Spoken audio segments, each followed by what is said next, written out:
Hello and welcome. Today, we are diving into one of the biggest questions imaginable. Where did we come from? Seriously, it's a detective story that's been unfolding for millions of years, and we're about to follow the clues to uncover the epic story of us. So let's just lay it out there. How did a line of ancient apes over all that time turn into, well, us? The species that builds skyscrapers, writes music, and even sends robots to other planets? This is the ultimate origin story. And we're going to follow the trail of evidence that science has been piecing together fragment by fragment. Okay, to get to the bottom of this, we need to rewind the clock, way, way back. Our story doesn't just start with us. It starts with a major fork in the family tree, a big family separation, you could say. Now, there's no getting around it. Biologically, we are primates, and the genetic evidence is just overwhelming. Our closest living relatives today are chimpanzees and bonobos. Now, to be super clear, we did not evolve from chimpanzees. Think of it more like we're cousins, and we both share a well, you get it, a great-grandparent ancestor. And this timeline here really helps visualize it. You can see how our family tree branches off. First, the orangutans go their own way about 14 million years ago, then the gorillas. But this right here, between 6 and 8 million years ago, that's the crucial moment for our story. That's the fork in the road where our path, the human lineage, split from the path that would eventually lead to modern chimpanzees. And that split brings us to one of the biggest, most tantalizing mysteries in all of human evolution, the last common ancestor, or LCA. We know for a fact that this species had to have existed, but here's the catch. We've never, ever found its fossil. What did it look like? Did it walk on its knuckles like a chimp, or did it move in some other way we haven't even imagined?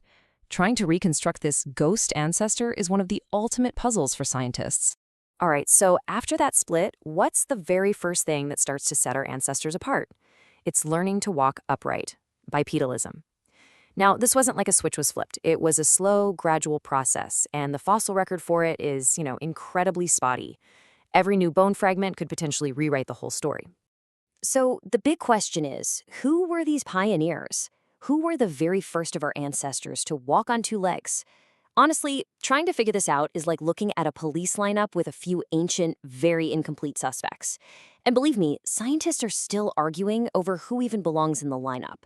So here they are, the top 3 candidates. First, you've got Sahelanthropus, and we only know about it from a crushed skull. Then there's Orrorin, identified mainly from a piece of a thigh bone. And finally, Ardipithecus, or Ardi, who seems to have been this weird hybrid, good at both climbing in trees and walking on the ground. Each one is a fascinating clue, but you see the problem, right? The evidence is just too thin to be 100% certain. So, while these early fossils get all the headlines and spark tons of debate, the real smoking gun for upright walking, well, it wasn't a bone at all. It was something way more delicate, something that was preserved by a complete 1 in a million stroke of geological luck. And this is it, the Laetoli footprints. Just think about this. A moment in time, 3.6 million years ago, literally frozen in volcanic ash. These tracks show an ancestor, almost definitely the same species as the famous fossil Lucy, Australopithecus afarensis, strolling along with a modern heel strike and a push-off from the big toe. Just like us. This was it, the absolute slam-dunk-proof scientists had been searching for. Okay, so standing up wasn't just about getting a better view of the savannah. It did something totally revolutionary. It freed up our hands. And once those hands were free to carry things, to create, to manipulate, everything started to change. This set off a cascade of events that led to bigger brains and a completely new way of life. You get this incredibly powerful feedback loop that kicks into gear.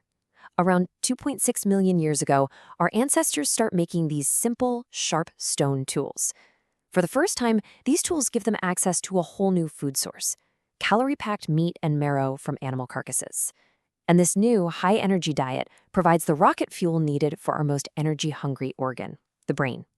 So better tools mean more meat means a bigger brain, and a bigger brain means you can make even better tools. It's this amazing upward spiral. And I mean, just look at the growth on this chart. It's incredible. The brain of an earlier ancestor like Australopithecus was about the size of a chimpanzee's brain. But by the time Homo erectus is on the scene, it's basically doubled. And then with our own species, Homo sapiens, it has tripled in size.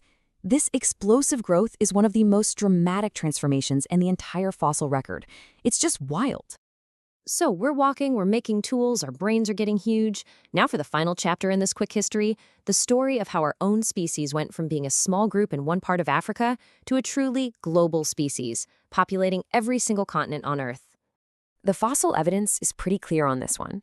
People who looked just like you and me, anatomically modern humans, first show up in Africa around 200,000 years ago. But here's the thing. We weren't alone. You had other ancient human relatives out there, like the Neanderthals in Europe and Homo erectus in Asia. So what happened when our paths crossed? Well, this question set up one of the biggest scientific debates in the field. On one side, you had the Out of Africa model, which says we evolved in Africa, spread out, and pretty much replaced all those other groups. On the other side was the multi-regional model, which suggested that modern humans evolved in different places at the same time, all linked by a web of interbreeding. For years, the answer was hiding in a place no one could look, until recently. And that hiding place was inside our own DNA. It turns out the key piece of evidence is this.